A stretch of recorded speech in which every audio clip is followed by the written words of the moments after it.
You may have seen many people online, including myself, talking about how they quit using shampoo and it yielded them great results for their hair or their scalp. Well, in this video, I'm going to give a complete guide to doing the no shampoo, also known as the no poo method, and answer all sorts of common questions that I get asked. So the first common question I get asked about putting into practice the no shampoo method is whether or not to keep using conditioner or not. Now the answer is no. The same sort of reasoning as to why you would quit shampoo applies just as much to conditioner. It interferes with your scalp's natural production of sebum, and your hair ends up becoming reliant on conditioner to hydrate and moisturize your hair properly. Plus, if you've quit using shampoo, then you're not going to be stripping away your hair's natural oils every time you wash your hair, and so you shouldn't need the conditioner to rehydrate your hair so much. Conditioner can also reduce the volume of your hair, which of course isn't what you want if you want a nice, thick, voluminous head of hair. And so I really wouldn't recommend using any artificial products or soaps whatsoever with your hair washing if you want to try the no shampoo method. So another very common question I get asked is, what do you actually do with your hair if you're not using any shampoo or conditioner to wash it? Now the answer is you should still wash your hair thoroughly and regularly, but the difference is you only use water. Now I personally only use cold water, and I believe that to be the far superior method. Hot water or even warm water can dry out your scalp a lot, which will cause dandruff. I've also found it actually improves the quality and appearance of my hair itself, in addition to helping me with my dandruff. Now I'm not sure why this is exactly, but it could be because cold water stimulates more blood flow to the scalp, which allows more oxygen, nutrients and blood to be delivered to the hair follicles. Cold water also restricts the pores on your scalp, and so it can help with excess grease on your hair. Now if you're going to use cold water, it doesn't have to be a precise temperature, and it doesn't have to be too excessively cold. Just use as cold as you can comfortably handle, and that will be perfectly okay. So in terms of how frequently to wash your hair, this is something that will vary a lot based on the individual and their personal circumstances. When I first started doing no shampoo, I was very active. I was doing cycling to college 10 kilometers each way every day, and also training a lot on top of that. So I was getting very sweaty, and I would shower multiple times a day, and I would wash my hair every day. Sometimes I think even more than every day. I would just rinse it through with the cold water. Nowadays, however, I'm not so active, so I find that washing my hair every week or every 2 weeks is perfectly sufficient. So I would recommend trying to find a balance within that range that works well for you. At first, you might want to wash it quite regularly because you will be dealing with some excess grease, as we'll talk about in a minute. So it's common knowledge that if you stop using shampoo, at first your hair's going to be very greasy. And this is what really turns people off about the idea of not using shampoo. They just think, well, you know, whenever I stop using shampoo for maybe 3 days, 4 days, 5 days, my hair starts getting greasy. So it's obviously not an option to stop using shampoo entirely. But this is actually false, because the hair getting greasy isn't because having excessively greasy hair is the natural state of how human hair is prior to shampoo usage. And it's also not because shampoo is some sort of necessary product to prevent greasy hair. All this is a transition phase, because when you use shampoo, you strip away the natural oils in your hair, which is known as sebum. And so then your scalp produces an excess to keep up with you stripping it all out of your hair.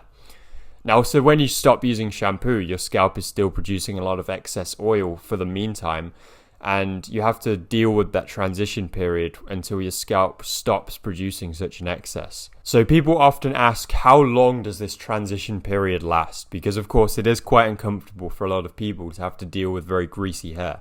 Now for me, I can't remember perfectly how long it lasted, but I believe it was about 6 to 8 weeks.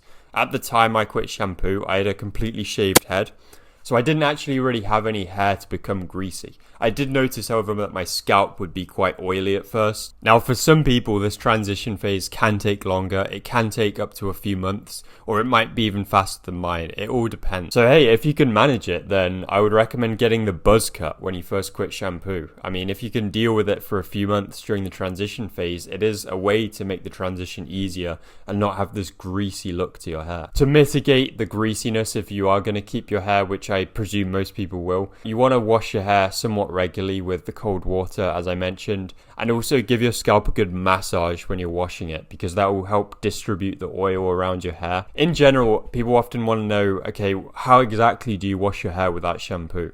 There's not really any special method or formula to doing it. You really just get your hair wet under the cold water in the shower, and you just really run your fingers through it and really get the water flowing through all of your hair so it really thoroughly gets rinsed through, and just sort of massage your scalp with your fingers as you do it.